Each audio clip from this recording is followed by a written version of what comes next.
Powered by the Inside the Birds podcast. Now, live from inside the Matt Black Kia Studios. This is Football at 4. Football at 4 is powered by the Inside the Birds podcast. It's brought to you by PropSwap, America's sports betting marketplace. Sell your sports bet, take your profit. Find out how. Go to PropSwap.com. Download the PropSwap app today. Geoff Mosher is at the NFL Scouting Combine, where the Eagles' offseason is underway. The draft prospects are out. There's a lot to dive into. There's a lot of whispers, I'm sure, going on at the Combine as well, as the teams are beginning to put their offseason plans in place. Geoff Mosher, how are you? I'm good. I'm not there yet. I leave tonight. Everything will start tomorrow, so I will be in Indianapolis sometime tonight, in which, Mike, I plan to do something for the first time ever and join a very large fraternity. In fact, I'm one of the last people, I think, to have not done this yet, and that's arrange for an Uber ride. You've never taken an Uber? I have only taken an Uber maybe 3 or 4 times in my life because I was with somebody who had the app and did it. I just downloaded the app for the first time this morning. I've never had my own You're Uber kidding ride. me. I swear to you, I almost said a curse there. I blank you not. I swear it's the truth. I am perplexed by. I don't even know where to go from here. It's amazing. I've used Uber 100 times. I've used Lyft 100 times. Sure. I actually downloaded both of those apps so I can price compare as soon as I get off the airplane. Wow. I know. Isn't that great? When I was at the Super Bowl in Atlanta, I had that week, Uber gave me, every once in a while they'll give you certain promotions and stuff. And I had 50% off rides for the whole week when I was in Atlanta. So my ride from my hotel to Radio Row every day was $1.50. Oh, okay. Yeah. Well, that's the advantage I hear. So, I mean, I will not be taking a cab. I used to always just take a cab, but now I'm going to join the 2020s. Wow. Is there any particular reason why you didn't take the Uber and now have decided to? So basically, because when I stopped traveling, when I got off the beat, when I left CSN Philly, now NBC Sports Philly in 2015, I went and did sports talk radio. I've done it in Philly. I've done it with you. I've not really traveled a whole lot. And when prior to the pandemic, when I did travel, I was usually with my wife and my kids. We were either renting a car because we went to Florida or something. I have not done a whole lot of single individual travel that would require an Uber. And I just, in the last 2 years in the pandemic, I haven't done anything by myself really going somewhere that's a long drive. So just haven't had the reason to. I'm not anti-Uber. I just haven't had a reason to. No. So Till tonight. When I went to Clearwater, so down there, this was a couple of years ago. Mm-hmm. The cab drivers hate the Uber drivers. I mean, it's all out hate, right? Oh, it's war, I'm sure, yeah. Visceral hate. So at the Phillies game, when you go to whatever it's called now, Bay Park Ballpark or whatever, you're standing out. There's a little turnabout there where the cabs all come to pick you up. Right. Well, we had ordered an Uber. So the cab pulls up and he's like, "Hey, you guys want a ride?" "Oh, we're waiting for a ride." "Well, who are you waiting for?" And we're like, "Oh, we're Uber." And the guy, no joke, wanted to fight us. So when the Uber driver pulled up, they almost got into a fist fight with each other. Wow, it's a war out there, man. It's crazy. I don't mean to say that lightly, given what's really going on. But I know it's a very heated. Obviously, that's a big chunk of their competition now. Oh yeah. Well, maybe that'll get them to lower prices. I don't know how it's going to work, but I've served the cab community quite well for most of my life. I would think a lot of the cab drivers have now moved over to that other world. Yeah, you would think so. Yeah. So you're going to be in Indianapolis, and obviously the scouting combine is out there. When you go out there, right, what is one of the things that you are looking to try to find out or listen for, ask around about? Which are many things. The first few days of the combine are sort of more about the NFL free agency than they are about the college prospects. The first 2 days are filled with all the podium interviews from head coaches and general managers. So that's when they are most accessible to the public. After that, you kind of have to find guys randomly or in certain spots or arrange your own meetups and things like that. So, and then the workouts, I believe, don't start until I want to say Thursday, right? So Thursday, I believe, is when the actual prospect workouts begin. So I say the first few days are more of an information gathering Right. Type of days for reporters like me, where you're trying to figure out, what conversations are being had about free agency trades, hard news, NFL stuff. And then the latter part of the combine is more about the college prospect, their workouts, how they looked, and things like that. I want to get into some more of that stuff, but before we get there is some news with the Eagles that is kind of interesting. I'd like to hear your opinion on Andy Weidel interviewing with the Steelers for their GM job. This is the fourth front office member who has been interviewed to leave here, so it tells you a couple of things that we can get into. But Weidel, he might be the most interesting of the four that has been interviewed. Well, first of all, Weidel is the highest ranking person in the Eagles scouting department, not named Howie Roseman. So the fact that some other people have been interviewed, Jeff, the hierarchy goes Roseman, Catherine, Weidel, correct? Well, that's tough because Catherine Rach is technically a member of football administration department, which is kind of the analytics. There's some crossover stuff there, but that is kind of like the analytics department. Whereas Andy Weidel is vice president of player personnel, which is traditional field scouting. That's just going out and scouting, right? And being in charge of the scouting staff. So, in fact, Andy's in charge of the scouting staff. How he can bring some people in, which he's been known to do, but just like Joe Douglas brought Andy Weidel in, Andy has also brought people in since he's been promoted. So if you want to call it maybe an equivalency between Andy Weidel and Catherine, that's fine. But Andy is the highest ranking field scout in the scouting department, not named Howie Roseman. Right. Who obviously presides over everything. Catherine Rach interviewed with Minnesota. She did not get that job. Ann Cunningham is in Chicago, and Brandon Brown got hired by New York. So two members of the Eagles front office are already gone, and now Weidel is interviewing for the Steelers job, for their GM job. Yeah, now the Steelers, I've talked about this a lot on their podcast. I've done a lot of research, and I know some people within that organization. And what I've always said is fascinating about the Steelers is that they have a unique value. This is not coincidence. It's a unique value that they place on people from that area who understand the city, the importance of that team to that city, what it takes to survive in that city. In fact, someone who's worked for the Steelers told me that when they put together their draft board, one of the criterion that they judge prospects on is, do they think this person will fit in Pittsburgh? In other words, he might have a lot of talent, but does he have the mental makeup to play cold weather games against the Ravens, against the Bengals, at Heinz Field when it's snowing, and it's a fishbowl environment because there's only two teams in Pittsburgh, the Penguins and the Steelers, really, and so it's a diehard type of fan base. And they've told me that there have been players that they thought were very talented that would perform well in other cities, but not in Pittsburgh. And as you know, Mike, Pittsburgh's they're generally very good in their decisions, both in the draft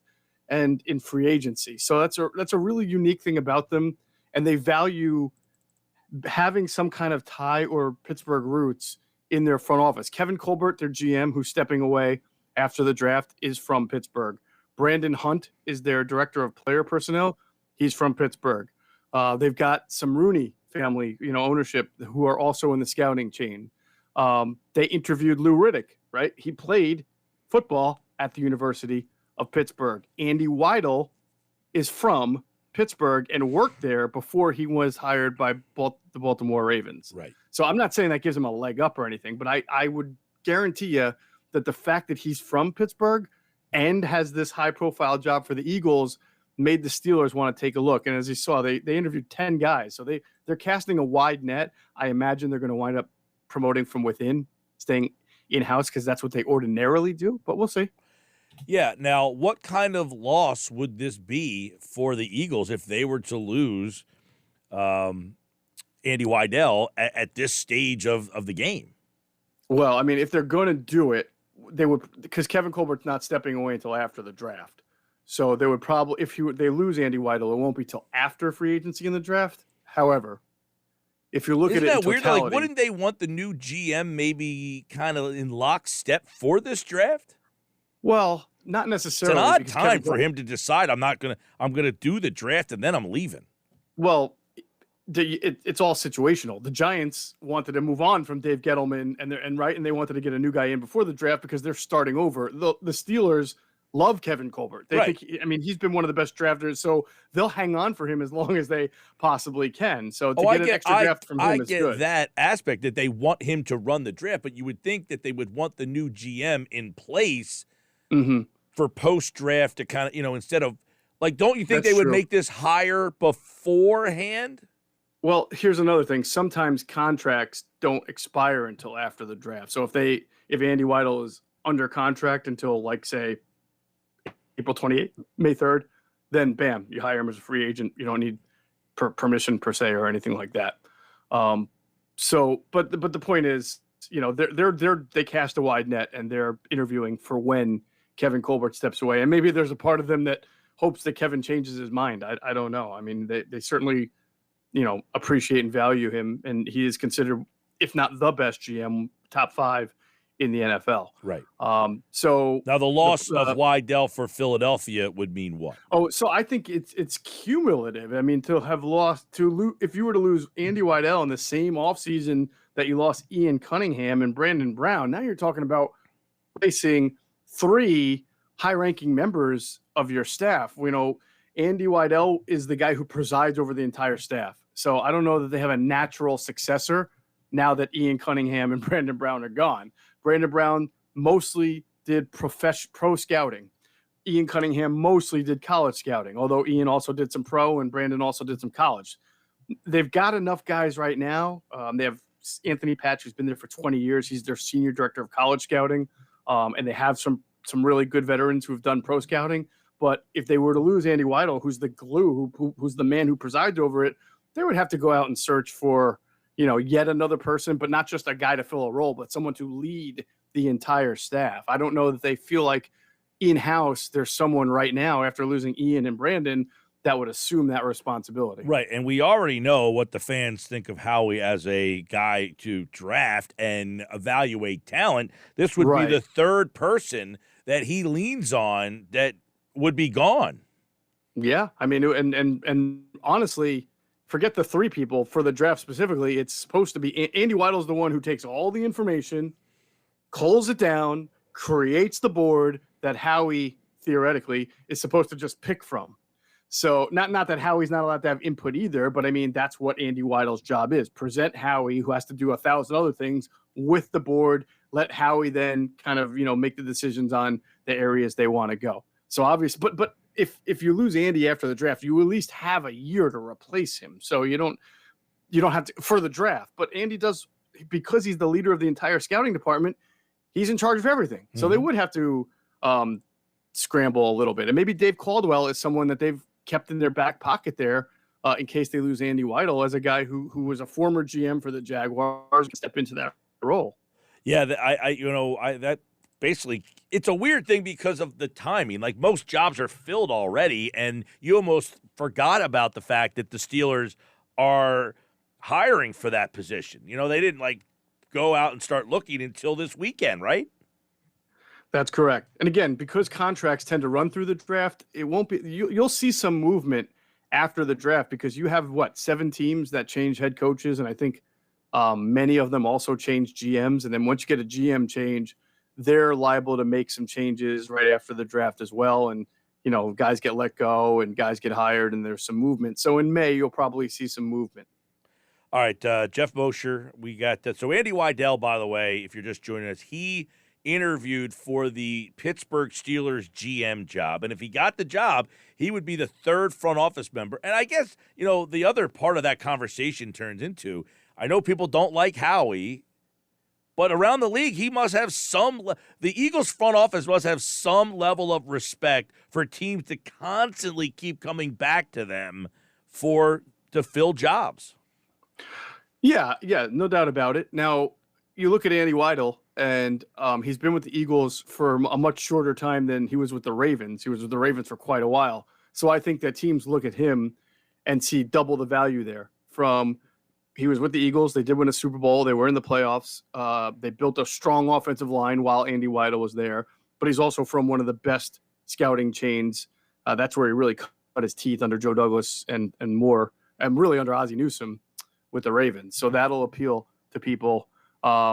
Who else? Let's see, Brandon Brown, Ian Cunningham. Yeah, I mean, those were guys who were respected around the league. In other words, I'm not saying that those guys don't have their own respect, but sometimes you hire from an organization where you want to know their secret sauce. What do the Eagles do that constantly makes them a contending franchise? I know we constantly question how he doesn't know this. The Eagles aren't that, blah, blah, blah, blah. Teams around the league are saying otherwise.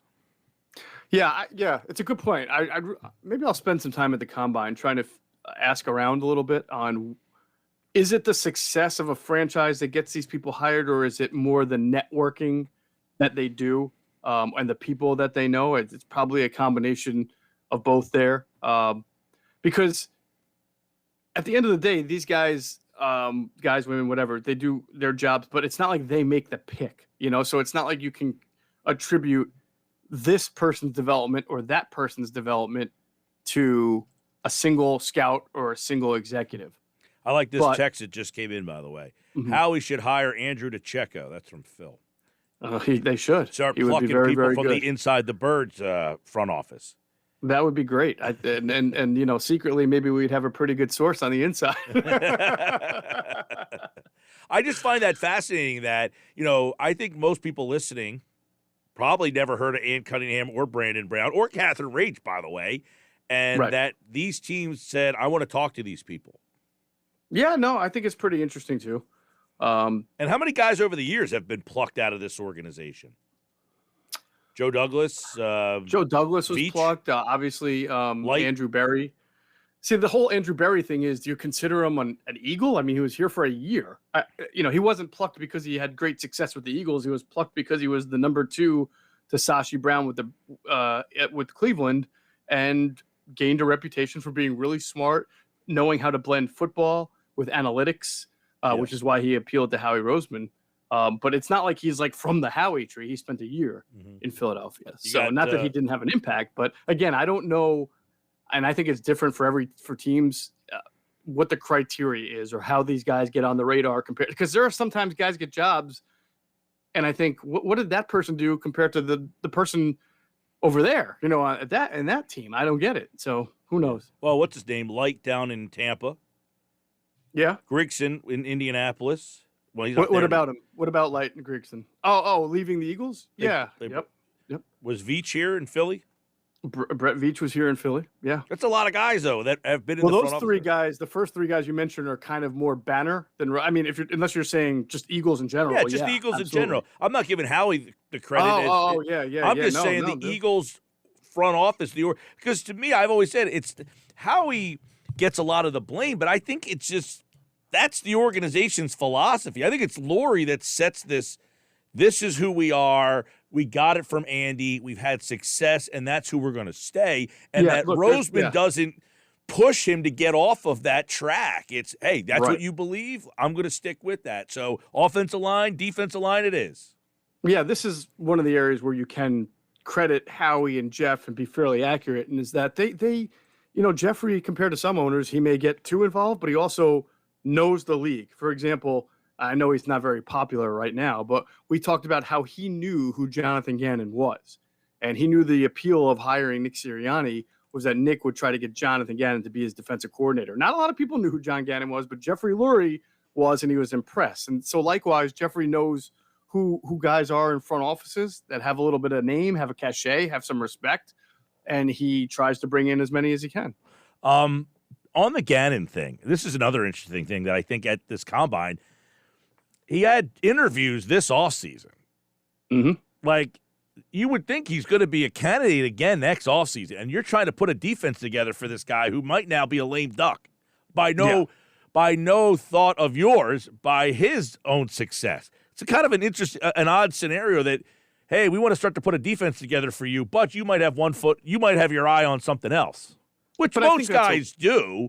Yeah, that's okay though, because I don't think they're. In fact, I'm pretty sure they're not going to radically change what they do as far as player procurement just because Jonathan Gannon is the defensive coordinator. They're not going to go drafting linebackers now in the first round. I don't see it happening. Especially really high or something like trading up to the top 10 to get Nakobe Dean. I don't think they're going to place. I don't think that they're going to bring in like a 320-pound nose tackle run stuffer just because they need that if they want to play some too deep coverage. They may sign a one-year veteran free agent, or they may draft a guy like they did with Marlon Tuipulotu last year, who they think specializes in run defense. But they're not going to they're going to still believe in the pass rush. They're going to still go after cornerbacks, when they can get them. And their philosophy on how they go about getting players, it's my understanding, is not going to change or deviate drastically. If Jonathan Gannon needs a guy or something to do a certain thing, they can take care of that in free agency. Just like when Chip needed a certain type of defensive lineman, they went out and signed Isaac Seumalo or a Brandon Bear or a Connor Barwin. You can do that. But most players these days are pretty interchangeable anyway, and you can figure out how to adapt them into somebody else's scheme the next year. That's Geoff Mosher, and we talked a lot about a lot of things there, and we didn't get to the combine. We'll do that when you're back later on. You'll have to send me your schedule, boss. No, I haven't done that yet. Okay, I think we'll be good for Wednesday, and I'll still be out there, so we'll probably have some good stuff to talk about. Yeah, I'm looking forward to that, man. I'm looking forward to.